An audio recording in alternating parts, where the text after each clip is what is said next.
Allez, on va pas tarder à attaquer. Les règles sont les mêmes que d'habitude, c'est-à-dire que vous pouvez poser vos questions à travers la discussion webinaire ou à travers l'espace questions-réponses. On aura un premier temps qui est un temps de présentation et on aura un deuxième temps qui est le temps de questions-réponses et d'interaction avec les participants à cette soirée. Donc, bienvenue à ce jeudi de la Fédé. C'est notre webinaire récurrent qui a lieu tous les deuxièmes jeudis du mois sur des sujets d'information variés et proches de vous. La Fédé, c'est quoi? C'est le premier syndicat représentatif de France avec le plus grand nombre d'adhérents, plus de 7000 kinésithérapeutes adhérents au syndicat. Grâce à son maillage, elle est forcément proche de vous avec des syndicats départementaux répartis sur tout le territoire. Syndicat réformiste et positif, loin du syndicalisme d'opposition stérile, à la Fédé, nous sommes force de proposition car nous sommes convaincus que c'est comme ça qu'on arrivera à évoluer, à progresser. Notre objectif, ça reste toujours le même et quels que soient les sujets, faire bouger les lignes et faire avancer la kinésithérapie. À la FFMKR, les décisions sont transparentes. Vous pouvez participer directement aux choix politiques via les congrès et dans les assemblées générales de vos départements qui ont lieu tous les ans depuis plus de 60 ans maintenant. La Fédé, c'est une grande équipe animée par la même envie d'aider chaque kiné, pas moins de 22 conseillers fédéraux qui travaillent dur pour faire évoluer notre profession, des réunions, des commissions, des groupes de travail pour faire émerger de nouvelles solutions. Également du lobby auprès des parlementaires, auprès du Sénat, de l'Assemblée nationale et des fonctionnaires des différents ministères. On aura l'occasion d'en parler ce soir encore une fois. Un vrai travail de fond porté par une équipe qui croit en ce qu'elle défend. À la Fédé, vous serez soutenu, accompagné. L'accès au club, c'est notre comité d'entreprise, au webinaire, à tous les replays qui peuvent vous intéresser, et un accès privilégié à l'information. La Fédé, c'est aussi la maison des kinés, toute une structure entièrement dévouée aux kinés, des conseils juridiques, comptables, de la formation, et tout ça dans une même structure. Nous, à la Fédé, on est passionnés, mais on est surtout organisés pour faire progresser la kiné. Ce soir, donc sur les jeudis de la Fédé, on va aborder la question des SMR, la réforme et notamment la réforme du financement. Je suis ravi de vous accueillir. Je suis Félix Faber, vice-président à l'exercice depuis 2023 et je suis accompagné de Vincent Dael. Je te laisse te présenter. D'accord. Je me présente, d'accord, je pensais que tu allais faire Vincent Dell. Donc, je ne suis pas kinésithérapeute, je suis juriste et je suis salarié de la FMKR en tant que délégué général. Donc, je m'occupe de tous les sujets juridiques et politiques au niveau de la fédération, au niveau national. Et notamment, on travaille avec Félix depuis maintenant de nombreux mois, voire même plusieurs années, sur ce sujet qui bouscule un petit peu l'exercice des kinés en SMR. Pour la présentation de ce sujet, on vous propose de repartir un petit peu sur des questions historiques et sur des questions de réforme, qu'on ait tous le même niveau d'information. On attaquera sur donc une présentation, un petit rappel, ensuite on reverra le cadrage juridique de cette réforme et on finira par les actions concrètes qui sont mises en place à la Fédé, ce qu'on vous propose et ce sur quoi on vous accompagne en termes de défense de vos activités et de la profession. Donc pour rappel, on est sur une réforme au niveau de ces structures qui a commencé par la loi de finances de la sécurité sociale de 2022, au niveau de laquelle on parlait avant de SSR. On est passé sur des SMR donc en 2023. Les différences ne sont pas que sémantiques, puisque on était dans des structures qui étaient principalement financées sur des dotations annuelles. On avait une logique historique qui était peu liée à l'activité réelle et il y avait une faible lisibilité médico-économique de ces structures. Depuis la réforme, on a un système de financement qui est mixte. Donc, il y a une part qui est liée à l'activité de type T2A. Il y a une part qui est dite populationnelle, c'est la dotation populationnelle. Elle est basée sur les besoins de santé territoriaux, sur les mentions qui sont autorisées au niveau des caractéristiques de ces centres et sur les caractéristiques de patientèle avec une distinction importante au niveau des dotations. Par exemple, entre l'ortho et la neuro, on ne sera pas sur les mêmes montants de part populationnelle. Et enfin, une dotation complémentaire qui est rattachée à des missions spécifiques, à de l'expertise, à de la présence de plateaux techniques et leur exhaustivité. L'objectif, c'est de rapprocher le modèle des SMR de celui du MCO en conservant une logique territoriale et populationnelle. Sur le plan du positionnement médical, on a par ce changement-là différents éléments qui sont à considérer. Dans un premier temps, la reconnaissance du caractère médical du secteur en privilégiant, en ce qui nous concerne, la logique de réadaptation. On est passé du terme rééducation au terme réadaptation qui a une importance sur les professionnels qui exercent dans ces structures-là, et si c'est votre cas, vous avez vu la différence qui est arrivée. Et donc, on a une logique de renforcement de la réadaptation globale qui implique une organisation plus coordonnée des professions, mais forcément aussi une réduction de l'importance de la rééducation à proprement parler qui forcément nous touche et nous incombe. Le passage au SMR a permis de clarifier les missions et d'apporter une structuration sur des mentions spécialisées. En effet, on a vu apparaître des mentions telles que les SMR polyvalents, gériatrie, onco, neuro, appareil locomoteur, cardio, pneumo, addicto, qui, comme vous l'avez vu sur la slide précédente, vont également influencer sur la dotation populationnelle. Dernier petit point de rappel sur ce changement qui, à nouveau, est plus que sémantique.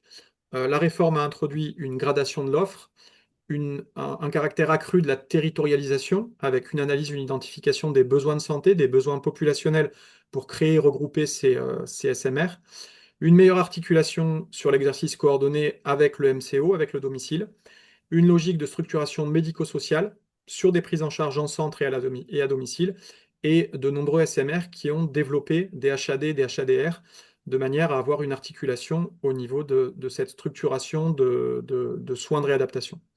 Les établissements doivent désormais déclarer leurs mentions, qu'on a vues sur la slide précédente, justifier de l'existence de plateaux techniques pour pouvoir toucher des dotations spécifiques et donc des fonds complémentaires, et enfin structurer leurs équipes selon des exigences bien précises.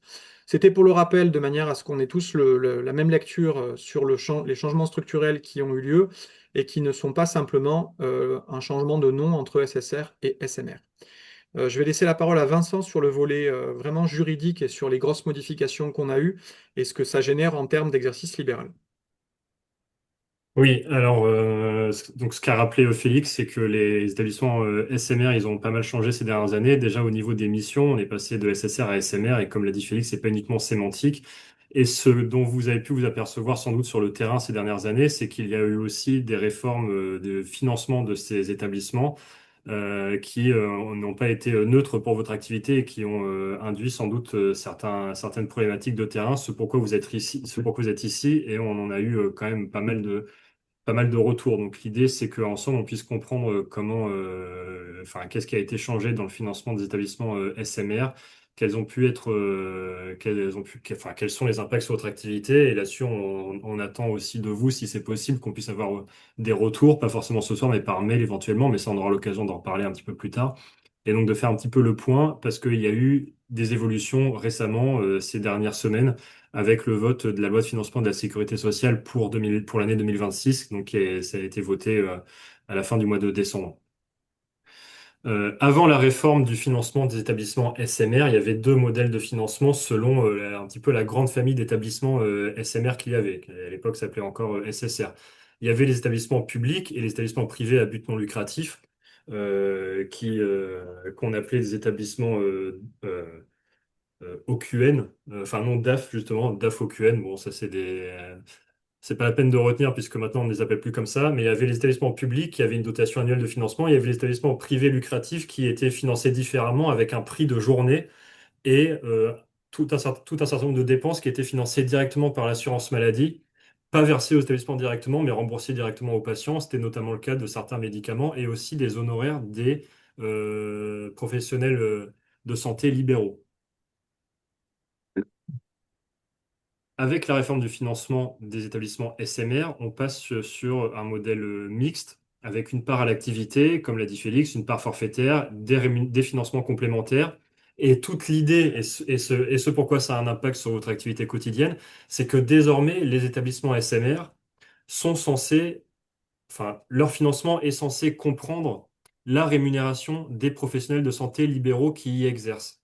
Donc, grosso modo, avant, l'assurance maladie versait, on va dire, 800 000 euros à un établissement, je dis n'importe quoi, en disant, voilà, ça c'est pour votre fonctionnement, mais tout ce qui est honoraires paramédicaux, les paramédicaux vont facturer directement à l'assurance maladie, comme si vous exercez à domicile ou comme dans les EHPAD. En tout cas, pas ceux qui sont passés en dotation globale, mais c'est une autre histoire. Maintenant, avec la réforme du financement SMR, eh ben, l'assurance maladie verse 1 million d'euros. Là encore, je dis n'importe quoi, mais il verse un petit peu plus d'argent, mais ce budget qui est un petit peu augmenté est censé couvrir les frais d'intervention des professionnels de santé libéraux. Et théoriquement, jusqu'en mars 2026, il était encore, il est, enfin, Il est encore possible de facturer quand on est un professionnel de santé libéral à la CPAM les soins que l'on effectue auprès des malades qui sont hospitalisés en établissement SMR et c'était censé s'arrêter cette possibilité en 2026. Donc je vais y revenir. Donc là, on est dans une période transitoire, c'est-à-dire que la réforme du financement, elle est en train de monter en charge, elle est en train de s'installer. Cette période transitoire, elle était censée courir jusqu'en 2026 et on va voir ensemble qu'elle a été prolongée. Et pendant cette période transitoire, il est encore possible pour les kinés libéraux et pour tous les professionnels de santé libéraux d'ailleurs, de facturer directement les actes que vous effectuez auprès des malades en SMR, de les facturer directement à l'assurance maladie. Le problème, c'est que l'assurance maladie considère que elle a déjà rémunéré l'établissement pour vous embaucher, pour soigner les malades qui sont dans l'établissement SMR. Donc, ce qui va se passer, c'est que l'assurance maladie, si vous facturez directement à l'assurance maladie des actes, l'assurance maladie va dire, bah, très bien, mais pour moi, l'assurance maladie, ça fait une double facturation. Je paye l'établissement pour soigner les malades en kinésithérapie, et en plus, je rembourse les soins de kinésithérapie qui me sont envoyés par les kinésithérapeutes qui exercent à titre libéral. Donc, ce que va faire l'assurance maladie, c'est enlever du budget de l'établissement SMR l'équivalent de ce que le kinésithérapeute a facturé aux malades qui y est hébergé. C'est le système du coefficient honoraire. C'est comme ça qu'il s'appelle. C'est un terme un peu barbare, mais en fait, ça illustre tout simplement le fait que l'assurance maladie retranche du budget qu'elle donne à l'établissement SMR ce que vous lui avez déjà facturé. L'assurance maladie a envoyé 1 million d'euros de budget à l'établissement de santé SMR. Vous avez facturé à l'assurance maladie, là encore je dis n'importe quoi, 100 000 euros de frais de kinésithérapie pour des patients qui y sont hébergés. Et ben, l'assurance maladie va dire finalement ce n'est pas 1 million que je donne à l'établissement, c'est 900 000. Voilà, c'est comme ça que ça marche concrètement. Et la minoration, bien sûr, ce coefficient honoraire, il est calculé en fonction de ce que vous avez facturé. C'est pas quelque chose, c'est pas quelque chose de totalement abstrait. Donc la conséquence directe, c'est que plus l'activité libérale, plus l'activité des professionnels libéraux dans l'établissement SMR, elle est importante, plus le budget de l'établissement est réduit. Alors vous allez dire, bah oui, mais c'est logique parce que l'argent qui a été versé à l'établissement pour couvrir les frais de kinésithérapie, eh ben en fait, l'établissement ne l'a pas utilisé puisque c'est pas l'établissement qui paye les kinésithérapeutes directement. Oui, n'empêche que derrière, l'établissement se dit, je reçois plus de budget qu'avant, mais on m'enlève une part de ce budget parce que les kinésithérapeutes facturent dans mon établissement. Donc finalement, si je régulais un petit peu mieux les soins de kinésithérapie qui y étaient, donc autrement dit, si j'étais un peu plus sur le dos des kinés, voir si je me séparais de certains kinésithérapeutes pour les remplacer par d'autres, eh ben, je pourrais garder un petit peu plus de budget et ils arrêteraient de réduire mon budget automatiquement par ce coefficient de minoration. Donc la logique budgétaire qui fait que vous avez sur le terrain des problématiques avec vos établissements SMR, c'est directement celle-ci.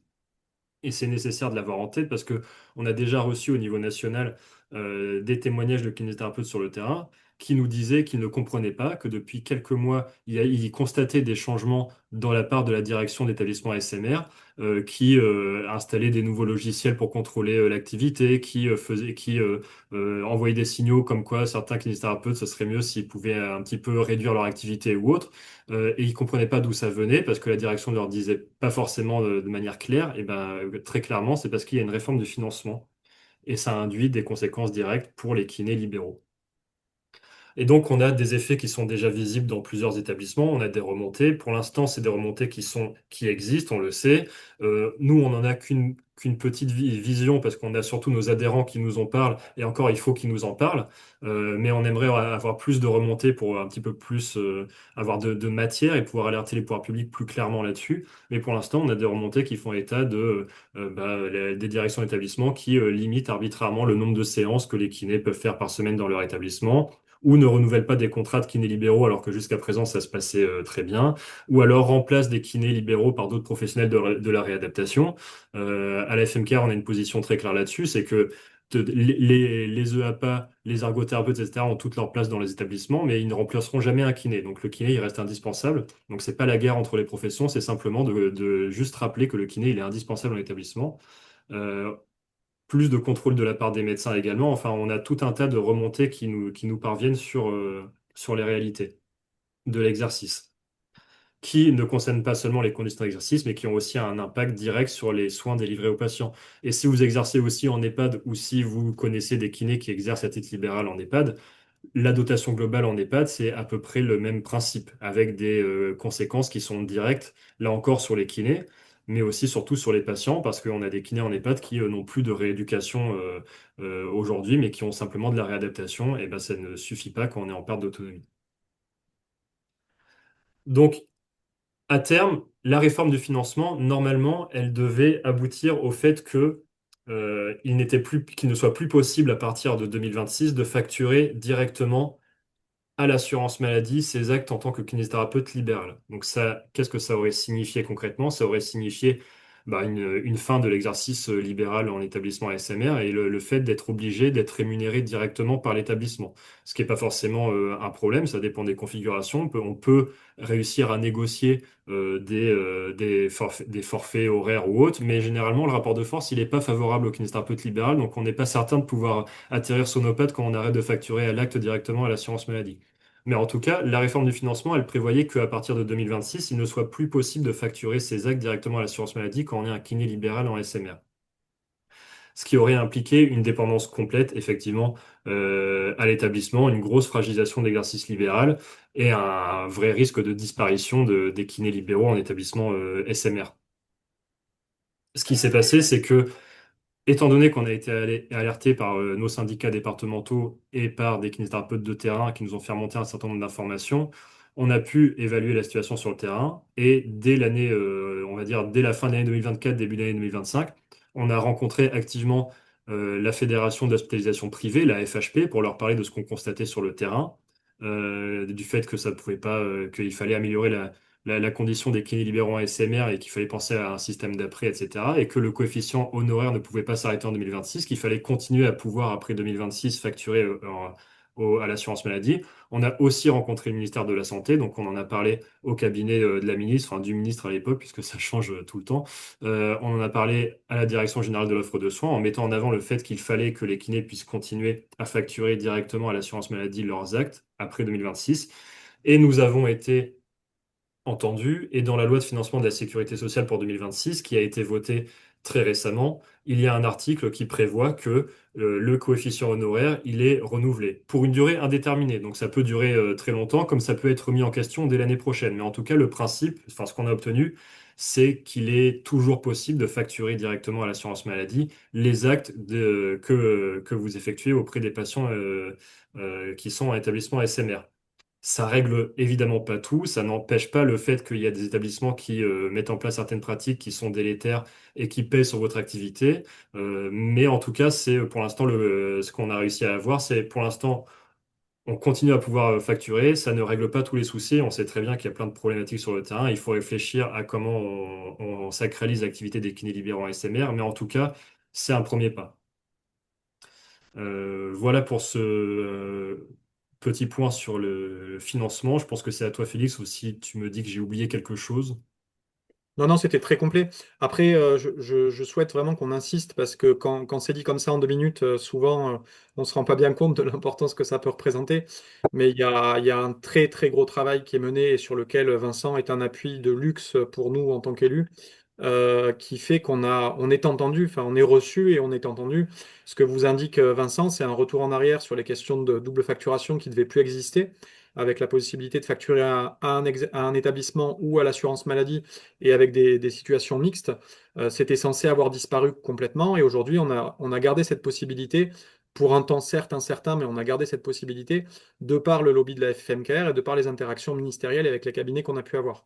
Donc c'est quand même un retour qui est extrêmement important et qui dénote d'un engagement de terrain au quotidien et au long cours pour permettre ce genre de situation qu'elles évoluent et qu'elles ne changent pas drastiquement en défaveur de l'exercice libéral notamment. Donc, l'important aussi de cette présentation, c'est que vous compreniez bien notre rôle et la façon dont on va intervenir. Et à ce niveau-là, c'est également d'avoir des retours qui sont importants à votre niveau, parce qu'on a beaucoup de retours oraux, on a beaucoup de on-dit, mais on a très peu de retours écrits. Et quand on arrive sur un rendez-vous avec la direction générale de l'offre de soins ou sur un rendez-vous avec un cabinet d'un ministre, quand on n'a que des on-dit, ça l'intéresse pas. Il veut des écrits, il veut des éléments factuels. Quand vous nous dites que vous avez été restreint en termes de nombre d'actes et que c'est jusqu'au médecin qui vous indique sur des ordonnances que le patient sera limité à 2 passages par semaine ou à un passage par semaine. Si nous, on l'a pas, ça, vous nous le dites, on en a des retours oraux, mais si on n'a pas de preuve écrite, ça n'a pas de valeur et ça ne nous permet pas de mener à bien le lobby et donc de vous défendre in fine. Donc, l'idée de la poursuite de ce webinaire, c'est de vous indiquer comment on agit et ce qu'on fait de manière concrète. Donc, il y a plusieurs axes sur lesquels on va intervenir. Le premier, c'est la sécurisation économique. On vous accompagne en cas de retard ou impayé d'honoraires. Vous avez souvent peur, bon déjà quand vous établissez vos factures, elles ne sont pas forcément toujours conformes et correctes, mais vous avez souvent peur quand vous facturez un établissement de le relancer, d'être un peu incisif. Quoi qu'il en soit, il y a des règles en France sur la facturation et vous pouvez appliquer des impayés et vous pouvez appliquer des majorations du fait d'impayés. Et bizarrement, quand il y a un établissement, donc quand vous facturez à l'établissement et qu'il y a un établissement qui vous dit qu'il est en clôture comptable ou qu'il a du retard par rapport à des arriérés de l'année précédente, ou qu'il a un souci avec son service comptable. Ils peuvent vous mener en bateau pendant plusieurs semaines et parfois plusieurs mois. Bizarrement, quand on vous donne le bon modèle de facturation avec les sanctions en cas de retard de facturation, bah là, bizarrement, ils vous règlent assez rapidement parce qu'ils n'ont pas envie d'avoir à payer l'équivalent d'une amende qui est légale, hein, parce qu'ils ont du retard sur vos paiements. Le fait également de recevoir une lettre d'un juriste ou une lettre estampillée avec un bon caractère, en général, ça les inquiète un petit peu et ça permet d'avoir des relations qui restent saines et être payé au bon moment pour les soins qu'on a fait effectuer, ça fait partie également de relations qui sont saines. On intervient auprès des directions des structures concernées. Quand vous avez un représentant syndical national qui passe un coup de fil à un cadre, à un référent, à un RH d'une structure, c'est pas tout à fait la même interaction et le même échange que vous pouvez avoir avec, enfin vous en direct avec vos interlocuteurs locaux.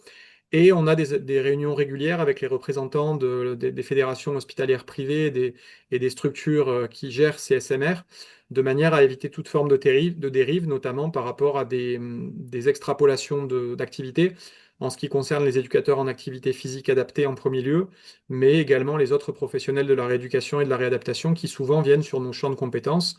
Je rappelle également que dans le fonctionnement de CSMR, il y a des activités et des actes qui sont de la rééducation dans le parcours de réadaptation et qui ne peuvent être faits par un autre professionnel qu'un kinésithérapeute. On interagit ensuite dans le cadre de la défense conventionnelle. L'objectif, comme l'a très bien évoqué et présenté Vincent, c'est une clarification des règles de facturation. Là-dessus, c'est vraiment important pour nous d'avoir des règles qui sont claires pour vous et qui sont bien identifiées. On recherche une défense du maintien de la facturation directe. On reste un syndicat de libéraux avec un attachement fort à l'activité libérale. Je nuancerai sur la fin de mon propos, mais c'est le premier point qu'on cherche aussi à défendre. Et on suit des négociations nationales. Vincent en a déjà beaucoup parlé. Je ne vais pas m'attarder davantage là-dessus. Le troisième point, c'est une veille réglementaire. On analyse les évolutions des lois de financement de la sécurité sociale. Vous les voyez, vous, quand vous y intéressez fortement, sortir avec des premiers éléments dans la presse à partir du mois de septembre en général. On en a les premières moutures, nous, quand tout va bien, au mois de juin. Et donc déjà avant l'été et avant la trêve d'août, on a déjà beaucoup de travaux et beaucoup d'allers-retours avec les cabinets sur ces projets de loi de financement de la sécurité sociale et sur les impacts qu'ils vont avoir dans la pratique de l'année suivante. Et c'est notamment par cette veille et par cette activité qu'on arrive à faire bouger les lignes et qu'on arrive à défendre ce qu'on peut défendre. Le décryptage des textes applicables, bah souvent c'est un jargon, hein, donc on a besoin également de vous accompagner sur ces questions-là et de vous permettre de comprendre ce dont il en retourne et de comprendre de quoi il est question. Et enfin, une information régulière des adhérents. On est en train de revoir ça parce que visiblement, on vous en fournit trop. Mais en tout cas, que ce soit pour les adhérents sur le site internet ou pour la majorité des kinés qui souhaitent recevoir des informations, là-dessus également, on n'est pas avare en information technique et en information de qualité.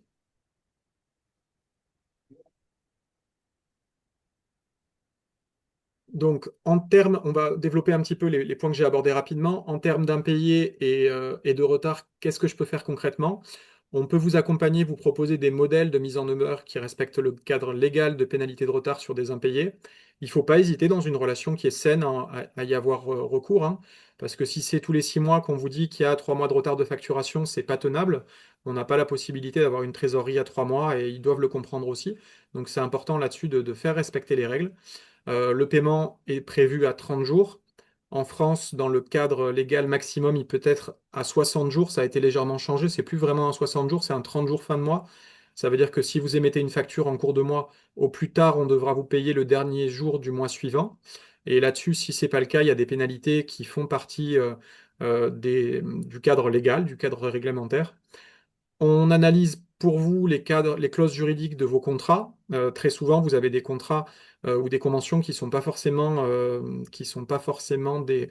des structurations juridiques d'un plan national, mais qui sont aussi parfois des cadres, des clauses un petit peu maison. Donc là-dessus, l'idée, c'est de pouvoir les analyser rapidement, de vous indiquer si c'est un contrat que vous pouvez signer, si ça n'a pas déjà été fait, ou la marge de manœuvre que vous avez si c'est un contrat déjà existant. On peut avoir de la médiation avec les établissements. C'est important également quand il y a un dialogue qui est compliqué, parfois qui est un petit peu rompu, de pouvoir faire intervenir une tierce personne, et en l'occurrence un élu national ou un représentant national comme peut l'être Vincent. Et on fait également des signalements auprès des instances, à commencer par les instances représentatives de ces structures, mais également les instances ministérielles, les cabinets dont on a parlé précédemment. Ici, bien entendu, on cherche à éviter l'asymétrie de pouvoir entre l'établissement et le professionnel de santé libéral qui est souvent isolé. Même quand vous intervenez à deux trois, bah, c'est très compliqué d'aller mener un bras de fer quand vous n'êtes pas payé ou quand vous avez des éléments qui se passent qui sont pas conformes au cadre.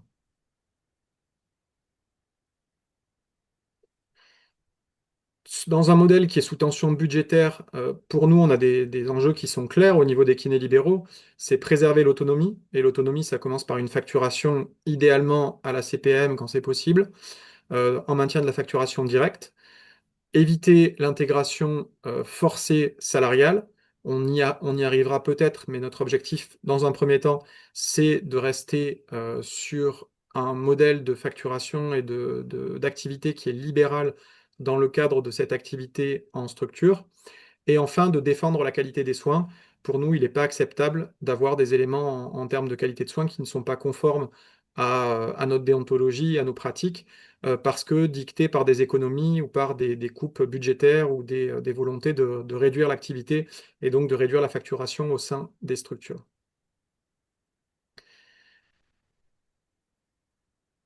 Notre rôle en tant que syndicat, c'est porter une position nationale qui est claire. Vous l'avez entendu à travers les propos de Vincent et à travers le lobbying qu'on a pu mener et sur lequel on a partiellement eu gain de cause et des retours satisfaisants. C'est d'intervenir dans les négociations de financement. En termes de financement, il y a un volet que vous ne voyez pas forcément sur lequel je vais refaire un point assez rapide, qui est que dans le cadre conventionnel, on a entre guillemets un cadeau fiscal qui est fait du fait de notre statut sur les cotisations assurance maladie. Ces cotisations assurance maladie, pour le commun des libéraux, elles pèsent 9,75%.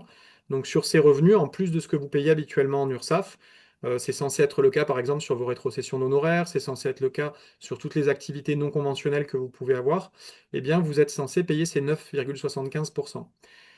Il y a des activités dans lesquelles il y a un cadre qui est précis, comme par exemple en EHPAD avec une convention qui existe depuis 2010. Il y a d'autres activités où quand on commence à facturer en dehors du circuit conventionnel, c'est moins évident.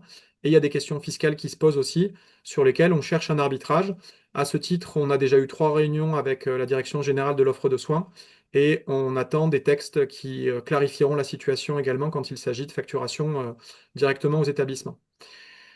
Documenter les dérives locales, ça ne dépend malheureusement que de vous. On a vraiment besoin que vous nous fassiez vos retours parce que si vous ne revenez pas vers nous, si vous ne nous envoyez pas les documents écrits et des preuves fiables, on a assez peu de moyens d'action et assez peu de moyens d'intervention au niveau de nos interlocuteurs, quels qu'ils soient.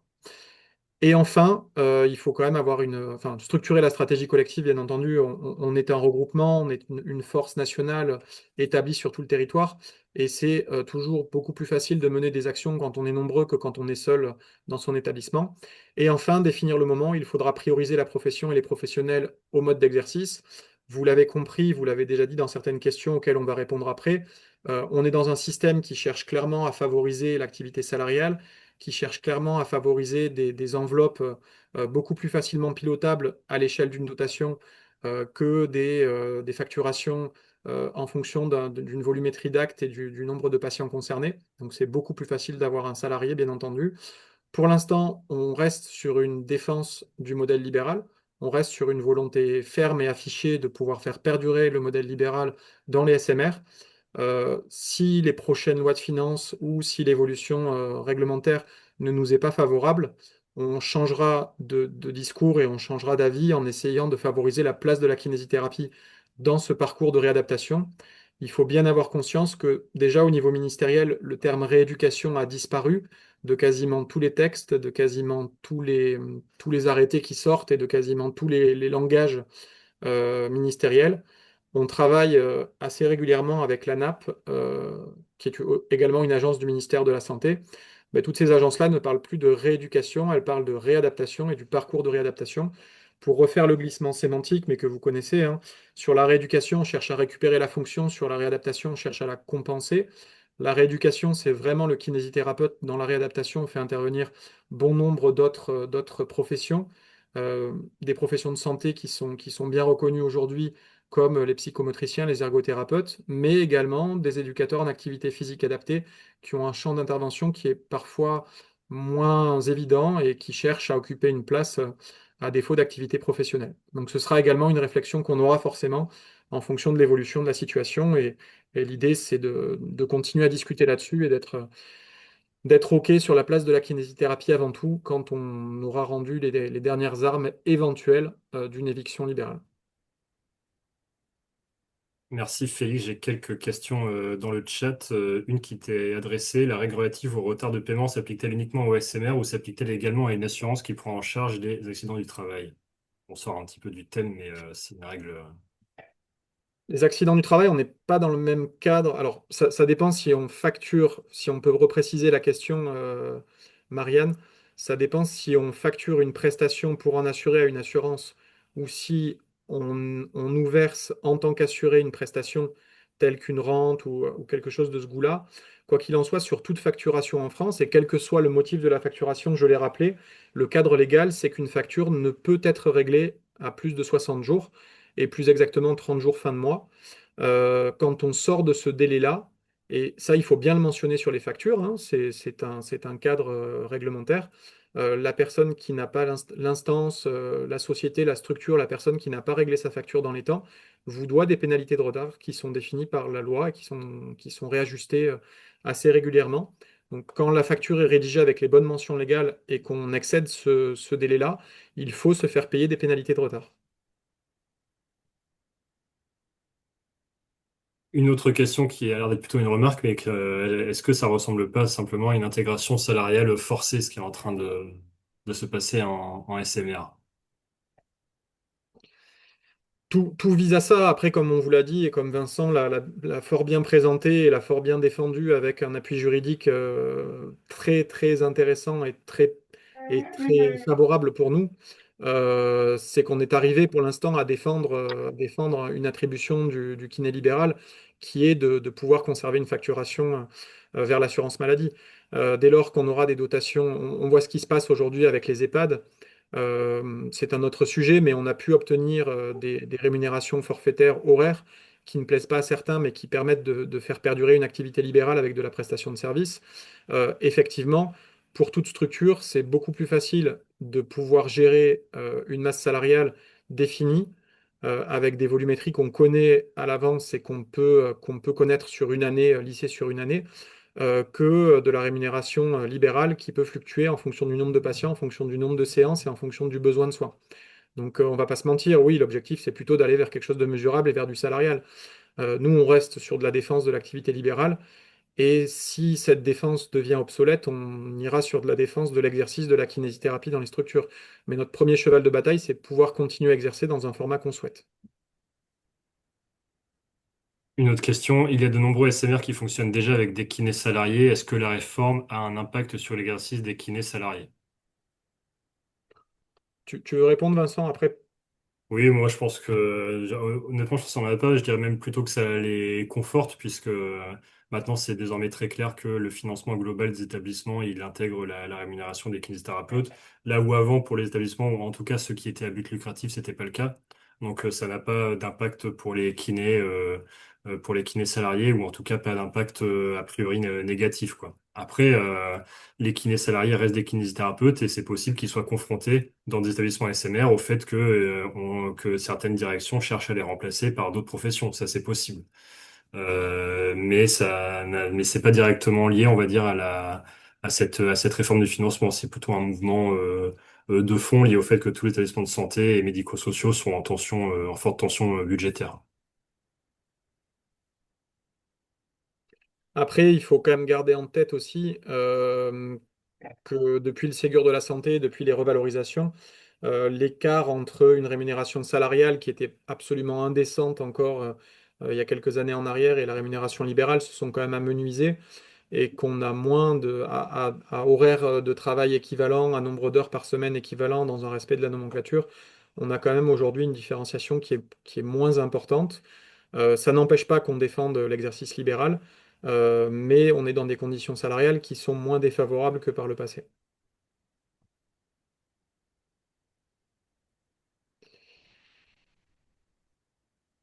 Sur les compétences croisées, alors il faut bien conserver le champ de les champs de compétences de chaque profession. Et même si dans les faits, on a des EAPA qui s'occupent de plus en plus du patient qui est en diminution d'autonomie avec des atteintes plus ou moins importantes, il y a des actes qui ne leur sont pas accessibles, qui ne font pas partie de leur champ de compétences professionnelles. Quand on rencontre les fédérations, on est assez clair, nous, sur ces éléments-là.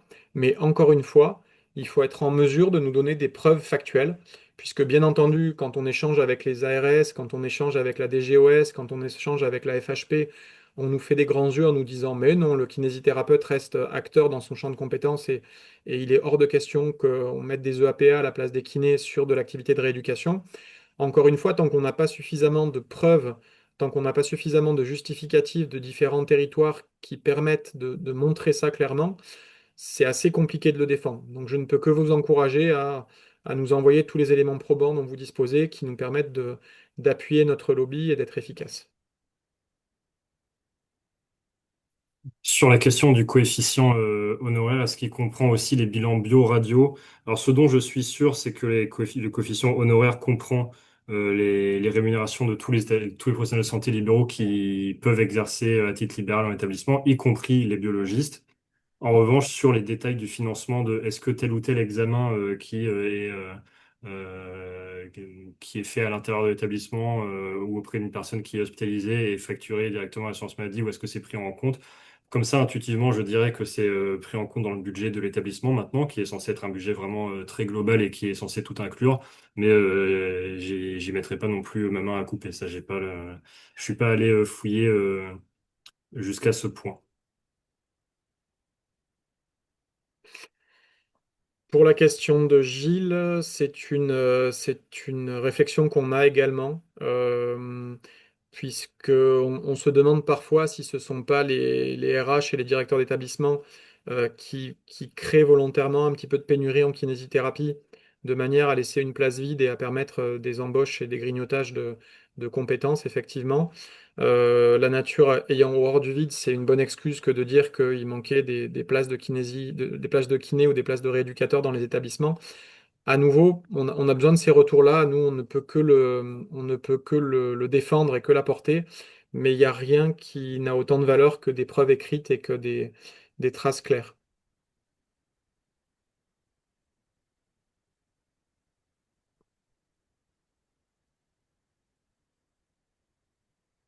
Ça répondait un petit peu aux questions précédentes. Céline nous confirme que ça comprend aussi médicaments, transport, biologie, voire consultation si c'est chez un spécialiste qui est externe à la structure. Je vois qu'il y a également des questions sur le chat. Alors, kiné libéraux en CELARL, SMR, dont 100% de l'activité. Comment faire si dotation SMR avec les conventionnements et l'activité, comment déclarer les revenus? Je vais essayer de répondre à la question, Vincent. N'hésite surtout pas si tu partages pas la réponse. Euh, il y a des questions qui sont en lien avec l'activité que vous effectuez. Le cadre de l'intervention libérale, elle peut se faire dans son cabinet, elle peut se faire à domicile du patient ou elle peut se faire dans une structure. La différenciation qu'il va y avoir entre du soin qui est considéré comme étant à domicile et du soin qui est considéré comme étant dans une structure avec nécessité de création d'une activité autre, c'est le statut du patient, qui est un statut transitoire de résident dans un établissement sanitaire, ou qui est un statut qui peut être autre, qui est un statut qui va dépendre de la structure. Qu'on soit en hospitalisation de jour ou qu'on soit sur une hospitalisation entière, on considère pendant cette période-là que le patient est résident de l'établissement, donc c'est considéré comme du domicile. À mon sens, à ce titre-là, il n'y a pas de blocage en termes de conventionnement. Vous n'avez pas à déclarer d'activité secondaire, y compris dans des zones surdotées, dans ces établissements. Donc pour moi, là-dessus, il n'y a pas trop de soucis. Ce qui peut poser problème, c'est quand on voit des structures dans lesquelles se montent des cabinets de manière adjacente à la structure, avec certains soins qui sont délégués dans ces cabinets-là. C'est plus vrai dans certaines structures hospitalières que dans des SMR, mais peut-être qu'on le voit arriver dans certains endroits. Et là, effectivement, le zonage peut être dérangeant puisque vous ne pourrez pas créer de cabinets, donc de structures qui sont externes au SMR pour recevoir des patients qui du coup ne sont plus des patients considérés comme étant à domicile, mais bien des patients que vous voyez dans un cabinet, donc dans quel cas il faut avoir une adresse déclarée, une activité qui est déclarée auprès de votre conseil de l'ordre. Vincent, si tu veux compléter ou... Non, non, c'est ça, et peut-être sur un point de vue plus, on va dire, fiscal, social, je sais pas si c'était le sens de la question, mais il y a aussi si jamais vous êtes rémunéré dans un établissement SMR et que vous êtes rémunéré autrement qu'à l'acte, c'est-à-dire pas une rémunération forfaitaire, horaire, etc., ça peut être compliqué au niveau de vos avantages sociaux, puisque vous savez qu'en tant que professionnel conventionné, vous avez une prise en charge de vos cotisations maladie, mais aussi cotisations retraite par l'assurance maladie. C'est un avantage qui a été négocié il y a longtemps par la FMKR dû au fait que vous êtes conventionné. Mais cet avantage, il est conditionné au fait que ce que vous facturerez doit correspondre tout à fait à des intitulés de la NGAP. Donc, quand vous exercez dans votre cabinet en libéral, ça ne pose pas de problème. Quand vous exercez en établissement, ça peut en poser un si jamais vous êtes rémunéré non pas à l'acte, mais au forfait horaire, puisqu'il faut que vous puissiez montrer que vous avez facturé en suivant bien des intitulés de la NGAP, etc. Donc voilà, là-dessus, si vous avez un comptable, n'hésitez pas à vous en rapprocher, ou si vous avez plus de questions, parlez-en à vos syndicats départemental ou à l'adresse mail de la FMKR. Si jamais, mais voilà, il peut aussi y avoir ce genre d'implication, et c'est ce que Félix disait tout à l'heure, ce qu'on essaie de négocier en ce moment, c'est que toutes les rémunérations de kinés qui sont perçues en établissement, pas seulement celles qui sont vraiment à l'acte, mais aussi celles qui peuvent être forfaitaires, qu'elles puissent avoir les avantages conventionnels, ce qui nous paraît normal étant donné qu'il y a toutes ces réformes du financement en établissement. Voilà, ça c'est quelque chose qu'on essaie d'obtenir et qui est pas facile parce que l'heure n'est pas trop, l'ambiance n'est pas trop à continuer à favoriser des niches sociales ou fiscales, mais on pousse quand même assez fort là-dessus. Bon, du coup, en entendant Vincent, je pense qu'il a une meilleure lecture de la question que moi, mais au moins vous aurez Je une sais réponse pas. sur les différents champs. Sur la question de facturation, si le SMR ne facture pas depuis janvier car bloqué par des changements de tarification, peut-on demander une compensation? La facturation, elle ne se fait pas en cascade. Sauf si dans la convention que vous avez signée avec le SMR, il est écrit noir sur blanc que la rémunération du kinésithérapeute dépend de la facturation effective et du solde de facturation reçue par le SMR. Alors dans ce cas-là, en effet, vous êtes bloqué, mais sinon, vous n'êtes pas dépendant de la facturation du SMR, et c'est la raison pour laquelle ces établissements-là ont des fonds de roulement qui leur permettent de recouvrir ces périodes-là. La tarification, enfin, sauf encore une fois, le seul cas de figure où ça pourrait être exact, c'est si votre convention vous indique noir sur blanc dans un article facturation que si le SMR n'est pas payé, il ne vous paye pas non plus. Mais sinon, un fournisseur n'est jamais responsable de la capacité de paiement à un instant ou pas. Il y a énormément d'hôpitaux qui sont en carence de paiement, qui sont en retard de paiement, et qui, après le paiement, payent des pénalités de retard à leurs fournisseurs parce qu'ils ne tiennent plus.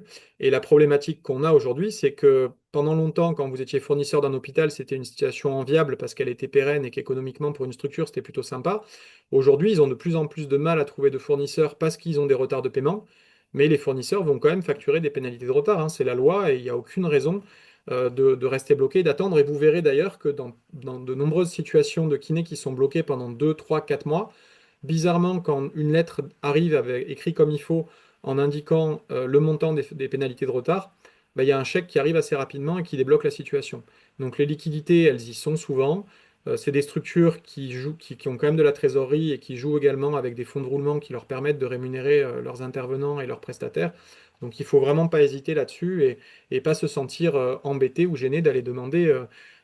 Enfin, il faut qu'on remplisse les frigos aussi, hein, pour ceux qui ont une activité qui est majoritaire en SMR. Si vous avez zéro en rémunération, bah, vous êtes extrêmement embêté aussi. Donc il faut pas avoir peur et il faut y aller clairement, hein.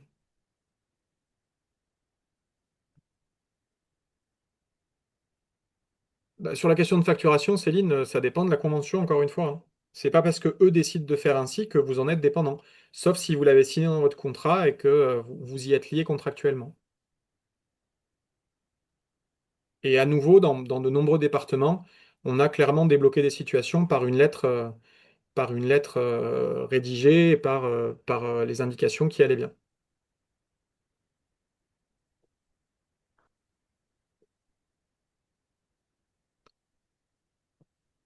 Je pense qu'on a à peu près épuisé vos questions.